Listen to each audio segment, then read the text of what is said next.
everybody.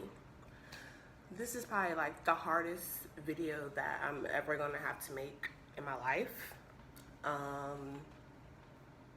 Hardest video ever.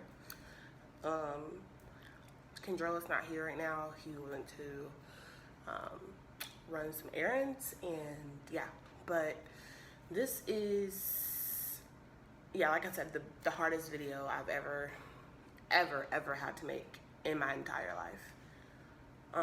And the reason I'm making this video, by the way, is because when I was going through the situation, I was researching, and I could not find anything about it, like nothing. Like I found a couple stories like here and there online, and so did Kendrell, and so did like other family members and everything like that, but like I didn't find nothing like when I was researching. So I just want to make this video because I don't want anyone to like feel as helpless as I did in the situation, because you're getting like information from the doctors and stuff like that, but you want to also kind of relate to someone that's been through the situation. And when I was looking on YouTube or looking on Google, YouTube, anything like that, I really could not find, like I would find stories similar to mine, but not exactly like mine, because my case is so rare. Like it only happens to 3% of people. So with that being said, let's just go ahead and get into this hard story. And hopefully I will promise I will try not to cry, because I know people don't really like, like seeing people cry like that, in videos. But anyways, if I do cry, it's just because this is really emotional, and it just happened like almost a month ago. Really not almost a month ago, it really just happened like 4 weeks ago. But I just was like, felt so compelled to tell this story, just because like I said, like I want people to know about this, so that they can, feel like they're not the only one going through this situation, if anyone has ever went through the situation, which I'm sure people have, but like I said, they just, yeah. So on January 1st, I found out I was pregnant. January 1st of 2020, this year, I found out I was pregnant, and me and Kendrell were both, like nervous and scared, but we were excited and, prepared to do whatever we needed to do to just, make this a healthy pregnancy. But because before I was pregnant 2 years ago, and it ended in early miscarriage, like early on. So, we didn't really get it as attached or anything like that.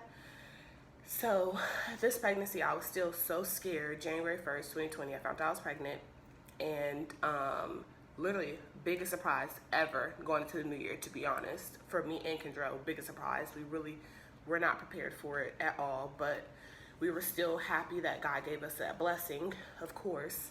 So they were monitoring, I went to the doctor, and they were monitoring like my blood to make sure that it didn't, like I said, like my first pregnancy ended in a miscarriage. So we just wanted to prepare that this one didn't end in a miscarriage. And we went to the doctor. We had an early ultrasound around 5 weeks, and surprise of all surprises, it was not only one, but 2 babies in there. So I was expecting twins. So that was even a higher risk. So, and my pregnancy was by far really difficult. Like it was really difficult. Like while I was pregnant, it was pretty difficult up until around 15 weeks. It was pretty difficult. So, the beginning of my pregnancy, I was in and out of the hospital constantly because I had hyperemesis gravidarum, which is like basically I was just really sick. Like I had morning sickness like times 1,000, to be honest. Like I couldn't keep anything down, stuff like that. So I was in and out of the hospital, but everything was completely normal. The babies were completely normal. They were still growing. Both twins were still growing on time. One twin, wasn't bigger than the other. Like it was perfect. They were normal. They were healthy. They were great. It was just me. I was just really sick, and I just couldn't keep anything down. But so literally I was like bedridden for up until 15 weeks of I was working up until I think like 8 weeks, and then like I could not keep nothing down. Like I was constantly getting up at work, running, go, throw up, come back, throw up, constantly. So I just decided like I'll just stop working and just stay at home. That's what me and Kendrell decided to do, because at that point, like I was literally so weak. Like my electrolytes was all over the place. Like, it was bad. Like, it was really, really bad. So I was in and out of the hospital, like I said, in and out, in and out, in and out. So I had 2 hospital stays in the beginning of my pregnancy. One when I was 10 weeks, I was in the hospital for 3 days, and then I got out because I was having a gender reveal, and people was traveling. Now that I think about it, I was like, yeah, whatever. But people were traveling out of town to come to my gender reveal to see what I was having, and I was having 2 girls, and I just knew it just because of how sick I was. Like, there was just no way I was having a boy. Like, it's just no way. So I was pregnant with 2 girls, 2 twin girls. Anyways, so 2 days after that, my gender reveal, March 1st was when my gender reveal. So 2 days after that, I was right back into the hospital. From my OBGYN, they admitted me right away to the hospital. Like, you need to go to the hospital now. Like, your electrolytes off the charts. Like, your potassium is low. Like, it was crucial. It was bad. So I did that. Went to the hospital for that, and then they gave me a steroid to, like, kind of basically, like, because that was the only thing that would help me keep food down. Like, I wouldn't eat. I lost 32 pounds. Like, I was down to 200 pounds. Like, I started my pregnancy, I was weighing 232 pounds, and I was down to 200 pounds by that point, which they were like, that's just not good. Like, we don't want you to keep losing, you know, more and more weight, because I couldn't keep food, I couldn't keep drinks, I was throwing up my stomach lining, I had horrible acid reflux, heartburn, horrible, like, and it was like, so that was making the throw up, like, worse, because, like, it was just horrible. But by 15 weeks, like I said, everything cleared up because of the medicine that they gave me, and pregnancy got better. I mean, my body was like, because it was 2 babies in there, my body was like, you know, stretching out and everything like that. So I was in a lot of pain most of the time. But like I said, I was just so happy and so excited about my 2 blessings that I got, because they were just so amazing. Like, every kick I felt and everything like that was just so great. So when, like, every doctor tells you, and I honestly think that they shouldn't tell me, like, my next pregnancy, whenever I decide to even go through this again, whenever I get pregnant again, like, I don't even know when, like, because I'm just so scared at this point, but that's besides the point. But they tell you, like, once you make it past 12 weeks, like, you're fine, you're good to go, you know, like, you're only 5% of a chance of having a miscarriage. So I thought I was clear once I made it past 12 weeks. And then they said when you make it 20 weeks with twins, like, that's a pretty good big achievement. So I made it 20 weeks. April 28th exact, I woke up from a nap, and I went downstairs and I used the bathroom. As I used the bathroom, some, like, gush of something came out before my pee came out, and I was like, what? And I'm a Google fanatic. I freak about everything. Like I said, I want this pregnancy to be so perfect, not perfect, but so just great. So I just freaked out, and I Googled it, and I kept getting, like, different things of Google. Like, it was like your mucus plug came undone, your water broke, you know, stuff like that. So I called my OB and I told her, and she was like, I told the advice nurse or whatever, and she was just like, is it still wet down there? And I was like, yeah, it's pretty wet down there still. And she was like, okay, yeah, that's not good. You need to go to labor and delivery. So I go to labor, me and Kendra, and I wake up Kendra because he was still asleep, and I say, something's wrong, like, something's just not right. And I wake him up and we go to labor and delivery. Once I get to labor and delivery, the way the hospital is set up at this point, like, no one can walk back there with you. So Kendra had to wait in the waiting room, and I had to go in the room by myself. So I go in the room by myself, and up in this point, I'm still thinking that everything is fine, because literally I had an ultrasound at 18 weeks and everything was fine. Like, they were like, your cervix is literally the perfect cervix, 4 inches, your uterus is long, you know, you're good, you know, good to go. Like, I kept hearing that my whole pregnancy. So at this point, I'm good to go. That's what I'm thinking. So anyways, remember that like, you know, I had that ultrasound, 4 inches cervix, long uterus, everything looks good. So I get to the hospital, labor and delivery room.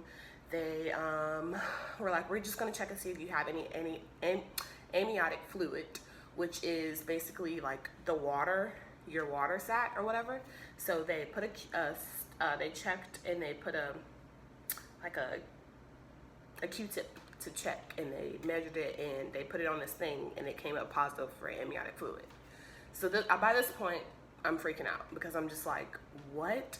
And I'm in the room by myself, by the way. So Kendra's not in there, you know, to be in there with me.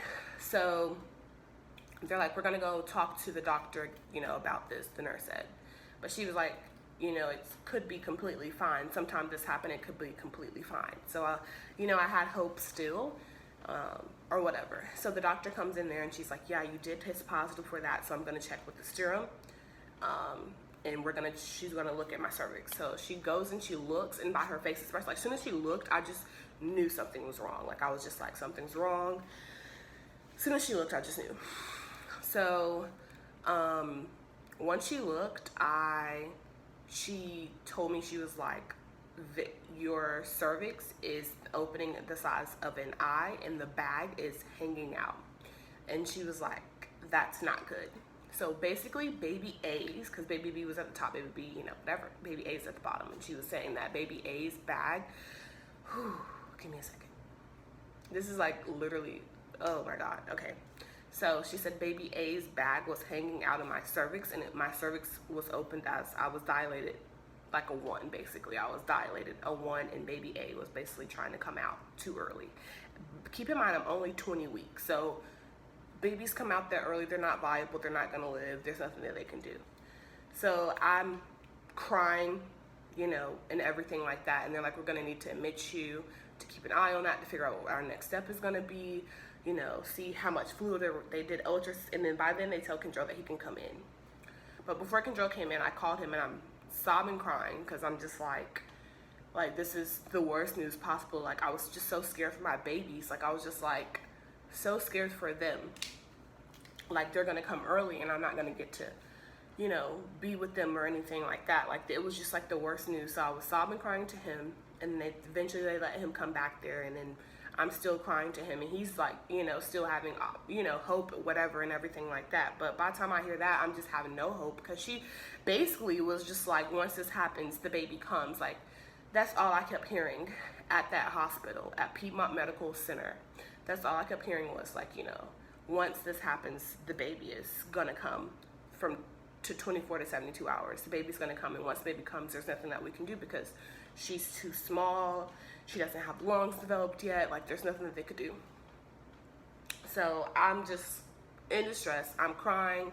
I'm literally in shock, to be honest, because I didn't, like I said, I'm doing research and I can't find anything. Like no one's, like the only thing I could find was stuff that was on Google, and it was in like forums, and then I couldn't find anything on YouTube, but I could find like, you know, that they went through like stillbirths and stuff like that, but like their situation was never related to mine. So basically what they call it is cervical incompetence, which is like the worst thing you want to hear, because it's just like, yeah, it means your body,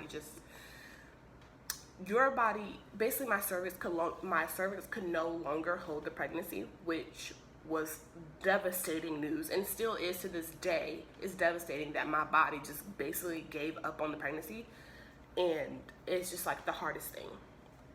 So by now I'm in the room, you know, and they've done the ultrasound, and both babies are moving in there. They're happy. They have no idea what's going on, to be honest. Like the doctor said, they have no idea what's going on. I could tell they didn't, because they were still kicking away. I still felt all their little kicks, and I was just relishing that. I could still feel their kicks, and that they were still in there, because I'm just like, just please just hang on. Like if you could just hang on a couple more weeks. Because as I was doing research and in the forums, some people were like, bed rest, I made it because of bed rest. So I'm just thinking, if I could just, you know, not move, you know, I'll make it. So they said something about a cerclage, which was basically they could go in there and cervix, like sew my cervix up to keep the bag and everything, push the bag back up in there and sew my cervix up. So that was an option at first. But she was like, you could have an infection, and if you have an infection, you know, basically like my uterus could have an infection or something like that. And she was like, if you have an infection, but I wasn't presenting as I had an infection. Like I haven't felt a fever, I didn't feel anything. So I'm like, I don't think I have an infection. But they're like, if we sew you up and you do have an infection, then that could lead to you going into septic, and you know, you're dying. She was potentially like, I could die and the babies could die too. Like, so that would just be two things that they didn't want to happen. And then she was like, what we could do, this is an option. And I don't even know why she said this. And I mean, like I said, they have to go over everything. But she's like, we could do, which was give you this pill and just, you know, end it now. You won't have to go through anything. And I was like, no, because like, what if the outcome could have been different? Like, what if, you know, just things could have been different. And I just wanted to enjoy every moment I still had with my babies. So they were like, okay, well, we're gonna do some labs, we're gonna see if you have an infection. I literally had no infection whatsoever, like everything was fine. So the next doctor comes in the next morning and she was like, I honestly think it's not amniotic fluid. I just think that it's the condensation around the bag. She was like, I think it's the Kendrell's bag. She was like, I think it's the condensation around the bags that's leaking that's causing it to do this. So I was like, all right, what's the next step? So she was like, we're gonna check to see what it looks like again, because when the doctor before her looked, it was the size of an eye, which is like 1 centimeter dilated, which is like this big is how much she presented to be. It was like this big. So then the next doctor looks at it, and she looks at my cervix, and her face, once again, you can tell by people's face expressions, she was like, her eyes got big, you know, she got flustered, that's what it looked like. And she was like, yeah, it's gotten way bigger. She was like, by now, it's like, it went from this to like this, basically. So it went from this tiny to this big. So she was like, she said, I don't feel comfortable enough doing a cerclage, because she said that she could pop the bag and rupture it and the water would come out, and that would not be a good thing either. So once again, devastating news. Like at this point, that's all I kept hearing was like devastating news. So I was just like, I just kept hearing devastating news. So then she was just like, she was like, there's really nothing that we can do at this point. It's just a waiting game to see when that bag ruptures, because she was like, it will rupture. She just said, she was like, basically, it will rupture. And when it ruptures, there's nothing that we can do even after that, because the babies are too small. You're only 20 weeks. There's nothing, you know, that we can do. So she does an ultrasound. No, I asked her, I'm like, okay, well, can I have an ultrasound, you know, one more time? Because she scared me, basically. It was because she was just like, it's going to rupture in either 24 hours. That's what she said, it's going to do it. And so me and Kendrell by now are like crying. We're like, like everyone was crying, to be honest, like, because I'm like, we're calling our family, they're crying, they're like, just like, you know, keep praying, just, you know, don't stress, like they're telling me not to stress, don't cry. But I'm like, how do you not stress nor cry in this situation? Because you just learn that you're gonna lose your babies, like in the next 24 hours, you're gonna lose them, and you've literally bonded with them this whole 5 months, because I'm 5 months pregnant. So you've literally bonded with them this whole 5 months. You've experienced every kick, every twinge, and you saw every ultrasound picture. So how do you deal with that without crying? So I asked her, I'm like, can I have an ultrasound, and she was like, yeah, we can do one later, because she had to like go deliver a baby or something like that. So and then they asked me the option again of, we can just, you know, do that pill and take care of it. And I'm just still like, no, I'm not going to do that, because once again, you don't know the outcome if you choose to do that. Like, what if they would have lived? Like, you just don't know. So she comes back later on with the ultrasound, and we see them on the ultrasound again, which y'all will see in the next video I post.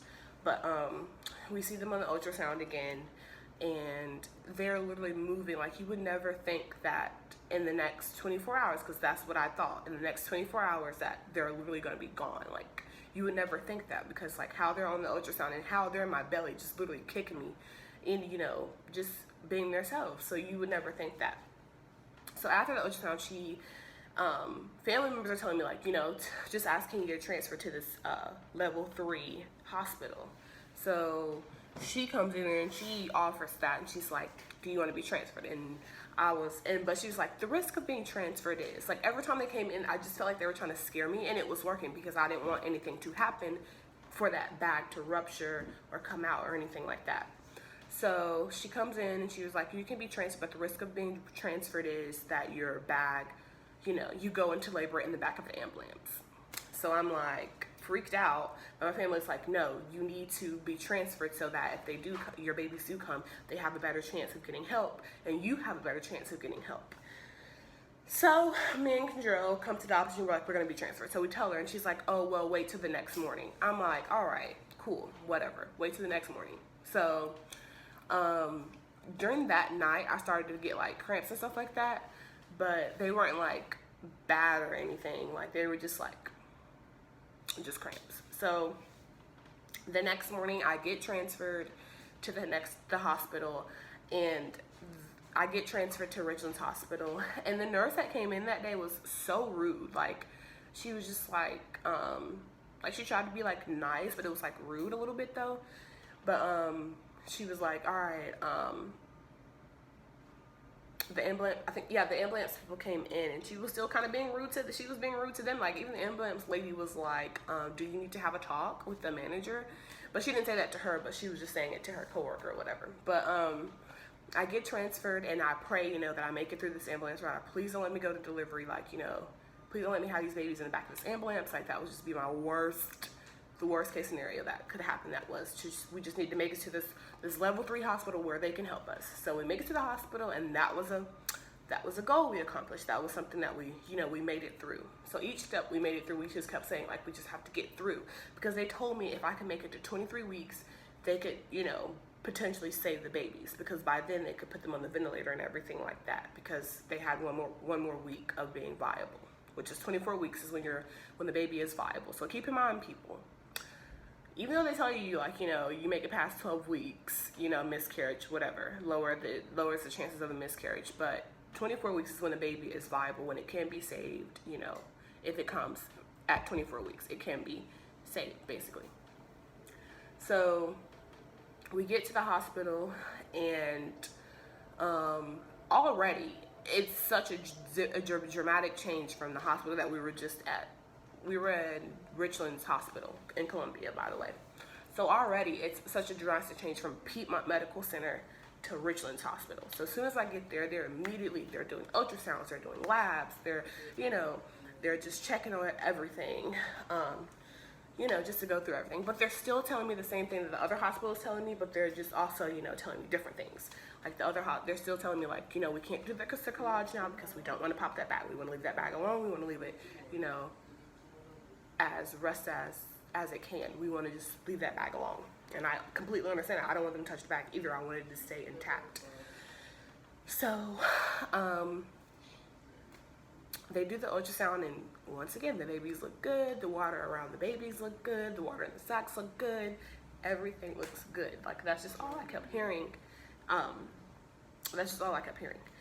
So I started to experience a little bit of like, those were contractions. They were small contractions though, so they weren't like mirroring on the screen, but they were like, we think you're fine. We're gonna go ahead and transfer you, because they had me in the labor delivery when I first got there, but they were like, we're gonna transfer you to the antepartum room, because right now you're stable. You're not going through anything. Like, it's pretty good. So we were like, okay, that's a good thing. You know, they're transferring me to the other room.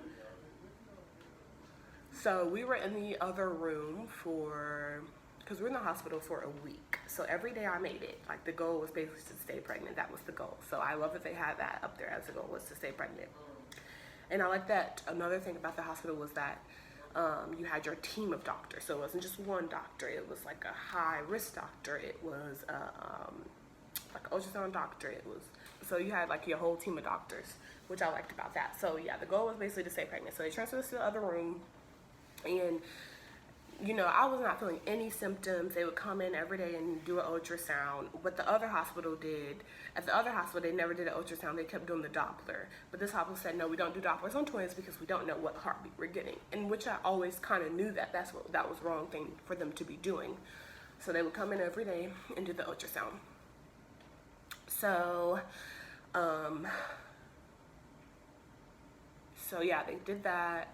And then, like I said, every day, we made it. We were just so happy because we're like, we made it another day. We made it another day. Like we beat their, you're only gonna make it 24 hours. Then we beat their, you're only gonna make it 72 hours, which is 3 days. We beat that. So we just kept beating, you know, all these obstacles the other hospital kept saying that I was gonna face. So by now I'm starting to have hope. We're praying every night. We have all of our families praying. All of, you know, everyone is praying for us. We're praying every night. We're having hope. And by then, at first I didn't have any hope. So I started to have hope again. And I'm just like, I'm going to make it through this. I'm going to make it one more week, because if I could just make it to even 22 weeks, they said that they could like, you know, start giving me like steroids and everything like that for the baby's lungs, but they couldn't give it to me right then because it was too early. So I was just like, I'm gonna make it. Like, I just kept telling myself I was gonna make it. I was telling Kendra I was gonna make it. He was like, yeah, you're gonna make it. Like, we both had so much hope that we were gonna make it. So May 3rd was Kendra's birthday, and we were in the hospital on his birthday. But it was such a good day. Like I said, like, I was having no pains, like no pains whatsoever at all. It was weird. Like, out of nowhere, I get up to go use the bathroom, and I come back to lay down. And keep in mind that they checked me the morning before, that same morning, and my dilation, I was still 2.5 centimeters dilated that whole week. So I was in the hospital from April 28th to May 4th.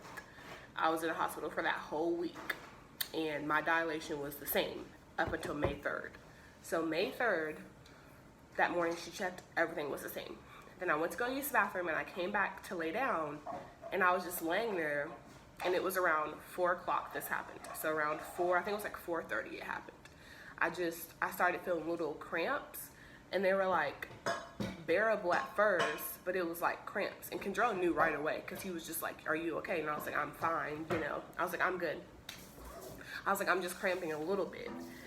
And then they started to get like worse, and I was just like, you know, I was like, this hurts. Like, I was starting to cry. Like, I was like crying because it hurt so bad. And then he went to get the nurse, and she came in there, and then they went to get the doctor, and she came in there, and she checked, and she was like, everything is still the same, but she was still looking like scared. Like, she looked like scared. So everything looked the same, but baby A's head down was like so much more down. Like, she was already head down, baby A, but by now, like, this is like the water bag, and this was her head. Like, she was literally like, basically at this point I knew I was going to labor. Like, I already knew it. Like, and I told Kendra this too. I was like, I'm having like these extreme contractions. Her head is literally like right here. So they transferred me, and they knew it too, because they transferred me from the antepartum room to the labor and delivery room. So by the time we get to the labor and delivery room, they've eased off a little bit, and they put the monitor on me. They put the contraction monitor on me, but the way they put it on there, it wasn't working. So I was having contractions this whole time, but like, I was just sitting through them. Like, I was just like, it's fine, it's cool, you know? Because like, I just didn't want to acknowledge that what was happening basically. And I told Kendra, go ahead and go pick up our food, you know, because it was his birthday. Like, how could this be happening on his birthday? Like, that's why it was just too much. So he went to go pick up the food, and I was fine the entire time. He came back. I ate a little bit of the food, and then I started to feel a little bit sick, so I stopped eating. And then I started to have contractions again. And by this point, they're like 5 minutes apart, 2 minutes apart. Like, they were getting bad. Like, because I was telling Kendra, I was like, you time how long they last, and I'm gonna time, I forgot what I timed. What did I time? You time when it started, I timed when it ended. Yeah, I timed when it was something like that. So, he would time it, and I was just breathing. I was just breathing deep, and I didn't went to no birthing classes. By this point, I'm just doing this on my own. I just kept breathing in and out, in and out, in and out. I'm just like, I didn't want to get no nurse. I didn't want to get no doctor. I didn't want to get nothing, because I just really did not want the reality of what was happening to set in. And I just thought that it was nothing, because every time I've had cramps before, they would tell me like, it's nothing, it's not showing up on the screen, and nothing was showing up on the screen. So by this point, once again, I'm literally, Kendra's like holding my hand. I'm like squeezing his hand to death. Like, I know I hurt him at this point. If y'all hear noise in the background, Kendra's cooking dinner, but I know at this point that I'm squeezing his hand to death because of, you know, how painful those contractions were. So they get so bad, I'm literally crying. Like, I start to like cry, and I'm just breathing still. I'm just like crying and breathing and crying and breathing, and just, you know, whatever.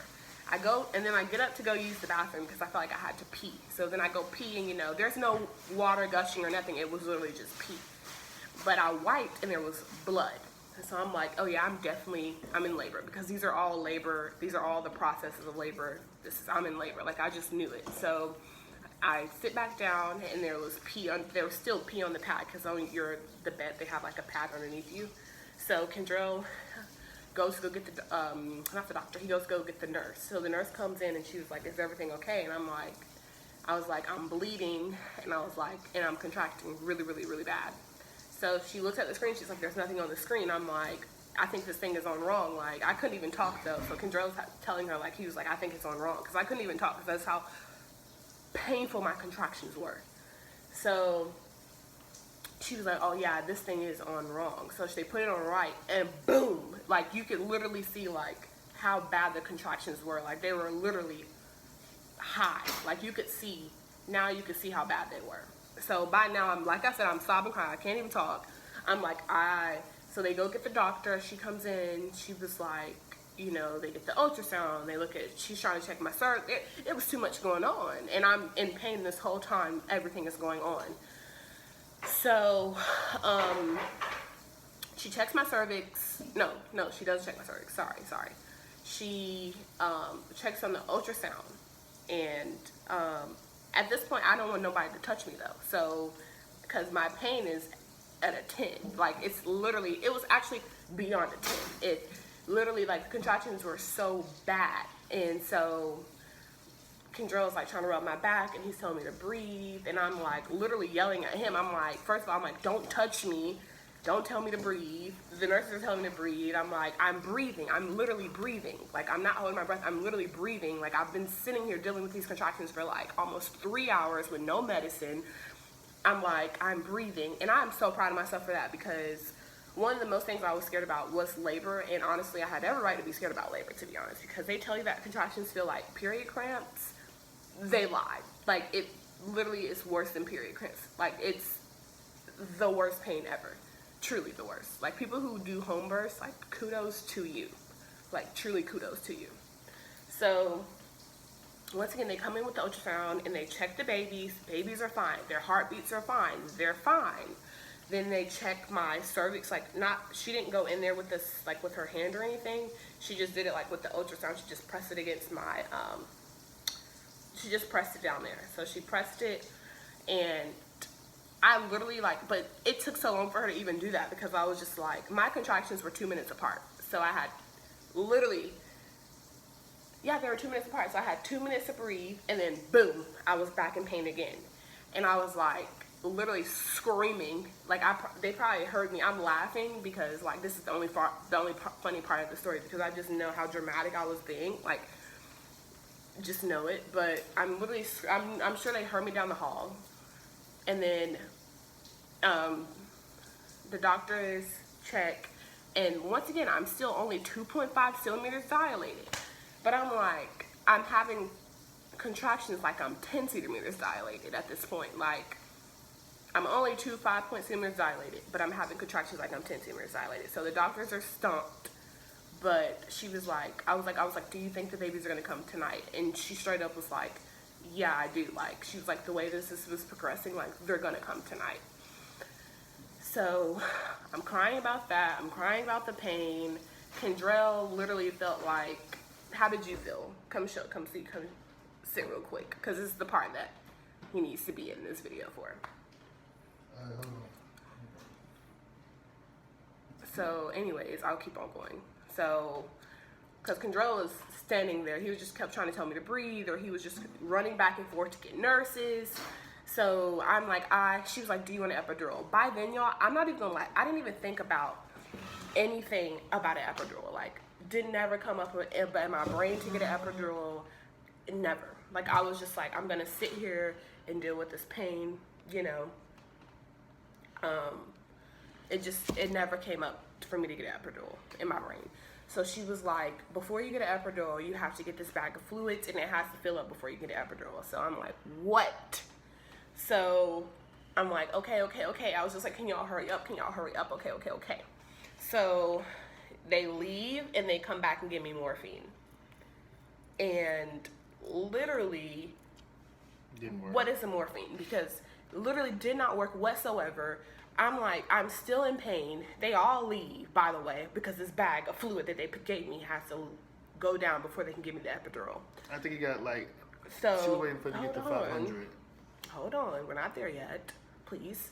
So they gave me the bag of fluid, and it's still at the top. The morphine, they only gave me one thing of morphine. It literally did nothing, absolutely nothing.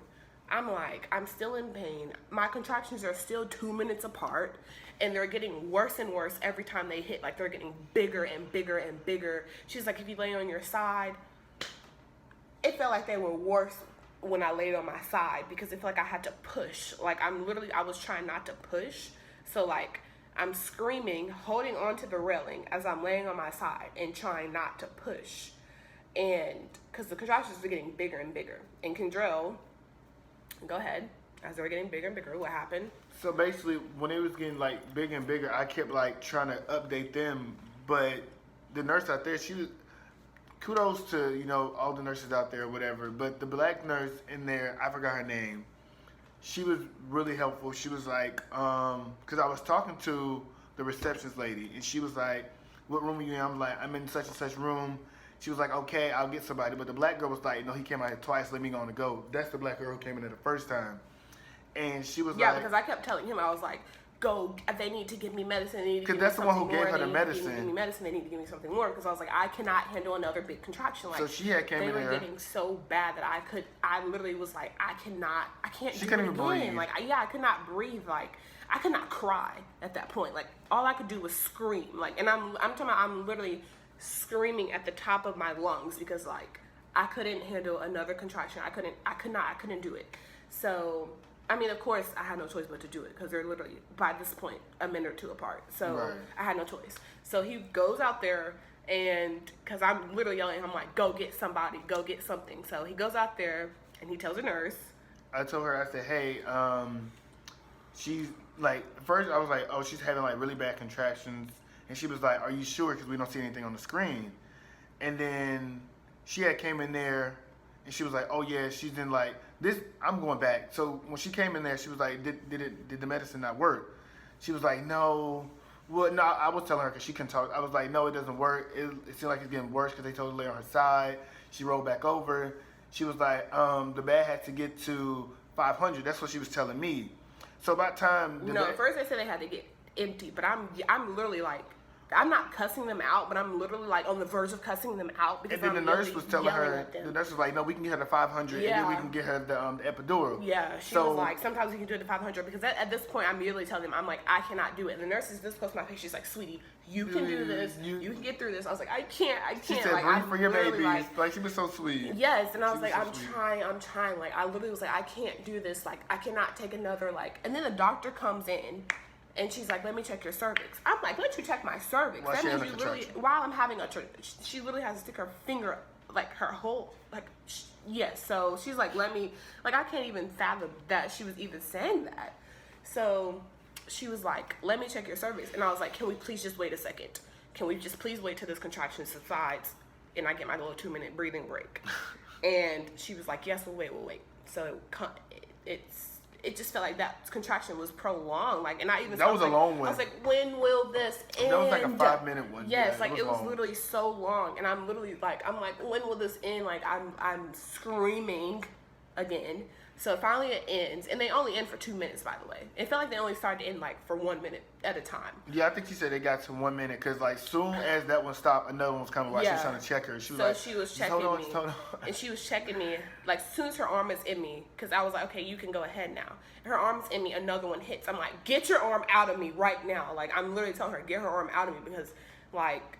I think that's when they had moved you. It was worse, yeah, because she was like, yeah, you need to go now. So they take the whole bed because I couldn't even stand up because that's how bad my contraction was. Like boom, boom, boom, boom, boom.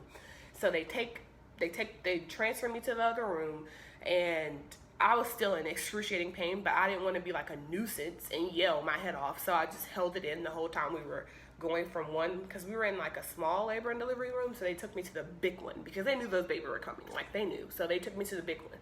So they took me in there. And I was like, where's the epidural? Like, I'm looking around. I'm like, where is the epidural? I need it right now. I need it right now. Like, where is it? So everyone is just trying to tell me to breathe, just breathe. And they're getting me, like, hooked up to the, they're getting me hooked up to, like, all the, like, the computers and the belly things. And they're, like, literally telling me to, they're, like, telling me to breathe. They're like, just breathe, just breathe, just breathe. I'm like, I am literally breathing. I was like, I don't know what else to do. So the man comes in, a man and a woman comes in there, the epidural man and his assistant, I don't know. So as soon as they come in there, I'm like, all right, let's get this party started. Like, let's get this epidural, let's go ahead and get it. So they tell me to sit up, and I was like, I cannot even sit up. I said, I can't do it. I cannot sit up. They're like, sweetie, we need you to sit up to get this epidural. And I'm like, I literally cannot move.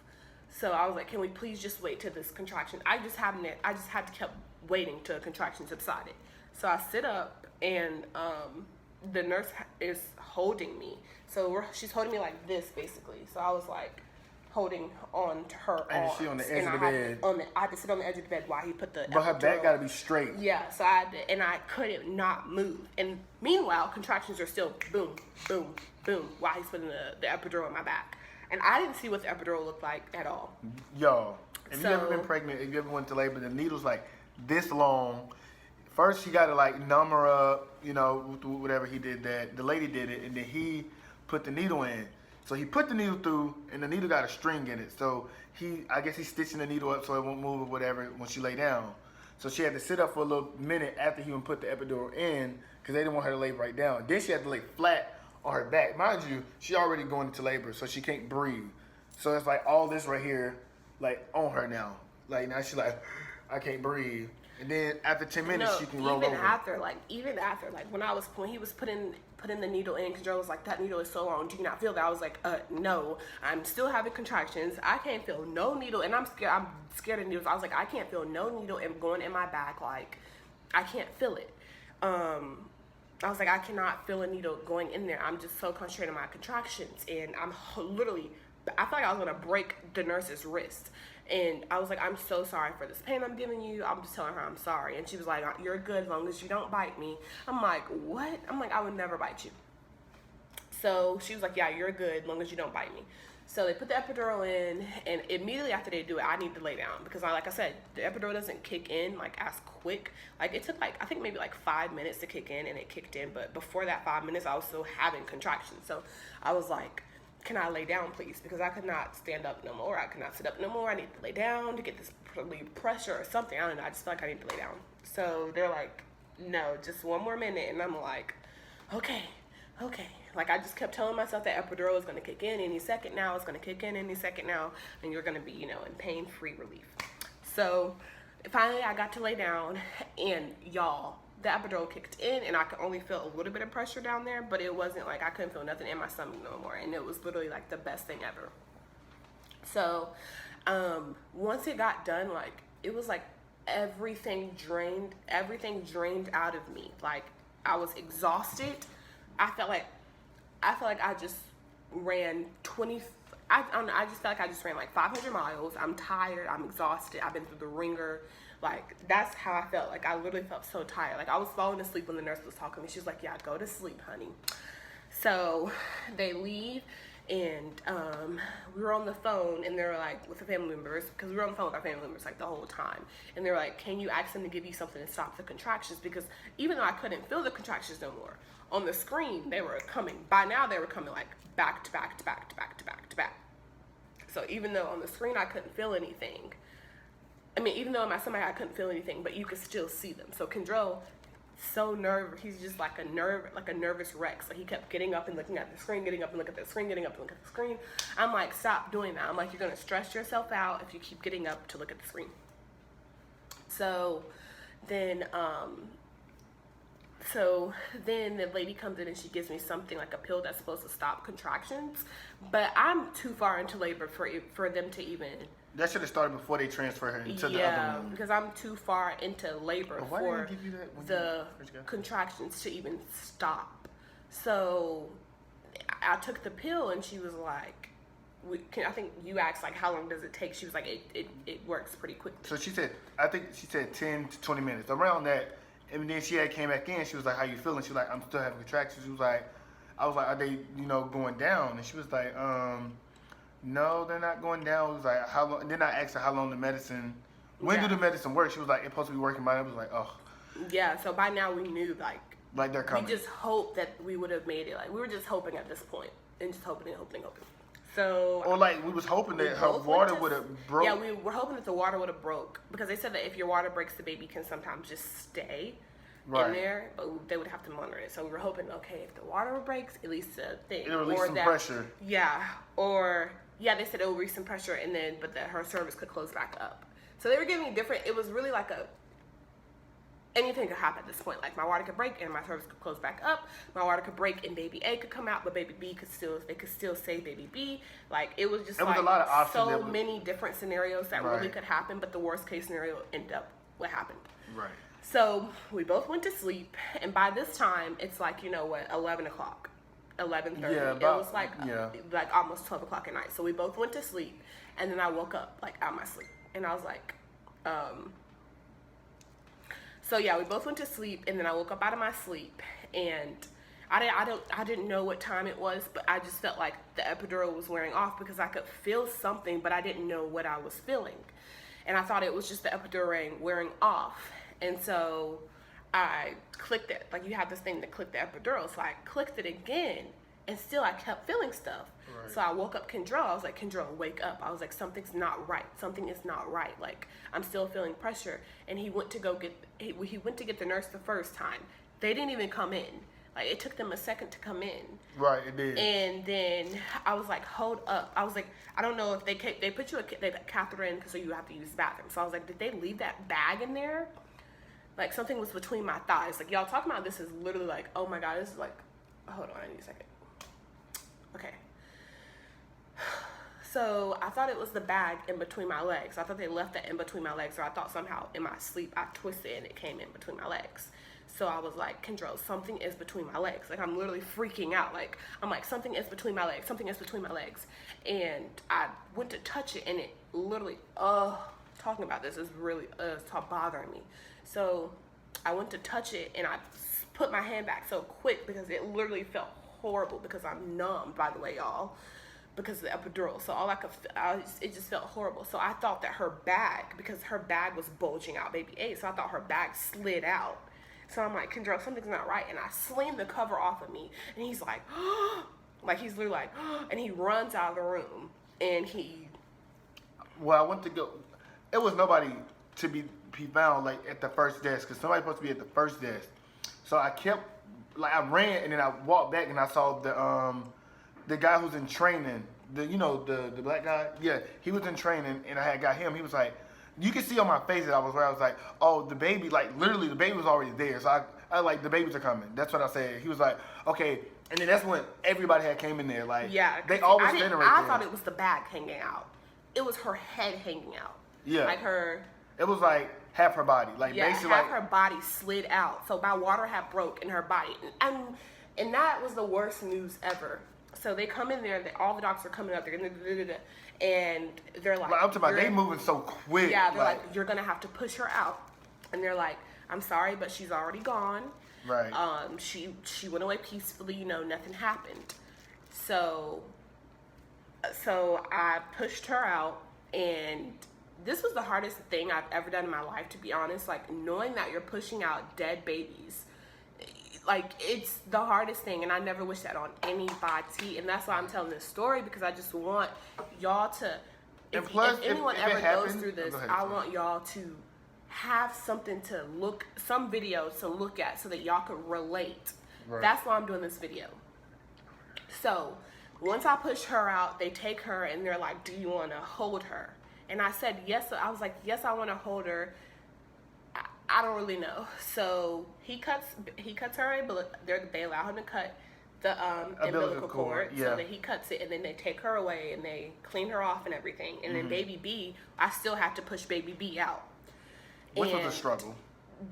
And I asked before, though, I was like, is she coming? I was like, can we do something to save her? I was like, Right. you know, asking that. Then as I'm crying, because I'm literally sobbing my eyes out, like, because this is just such a horrible thing. And he's in shock. So, it's not funny. So he's in shock. And No, I wasn't laughing. and I already knew she wasn't, like, they're like, no, she's in your vagina. Straight up just said that. And I knew that because, like, my stomach belly felt empty. empty. Like, it just felt, like, it just didn't feel right. Like, it just felt empty. So they're like, you can go ahead. So they're like, you need to go ahead and push her out because she's in your vagina. So I'm pushing and I'm pushing and I'm pushing, and she wouldn't come out. Her arm was out, like you can't even see her head. Like her arm was like literally like this. Yeah, like I'm pushing and I'm pushing and I'm pushing. And then Quinn was like, "You want me to stop?" Wouldn't, yeah, because they were all just sitting there looking at me, and I'm like, "What do y'all want me to do?" Because she's not coming out. They're like, "Oh, she's stuck." So Right. they pushed my legs back more, And then that's and when they're she like, came. "Push, push, No, it had- push." So I kept pushing and I kept pushing and I kept pushing. I felt like it took like 30 minutes to get her out, but I couldn't, like, I could feel it, but I couldn't feel it. So her bag popped. Like her bag, my water broke And for then her. that's when she had just came on out. And once my water broke, it felt like a pressure was like a relief, like a pressure was relieved. So I pushed like, I think maybe like 4 or 5 more times. I pushed again, and then they're like, we can see her, we can see her, we can see her. Right. And they're like, keep pushing. So I pushed her out. She finally was out, and she was gone too. So they took her over there, and they were like, do y'all want to hold them? And I was like, I couldn't even talk because I'm literally crying my eyeballs out. And then I had to push the placentas out. So it's like you're going through 2 labors, basically 4 labors in my case, because I had to push baby A's placenta out, and then push baby B out, and then push baby B's placenta out.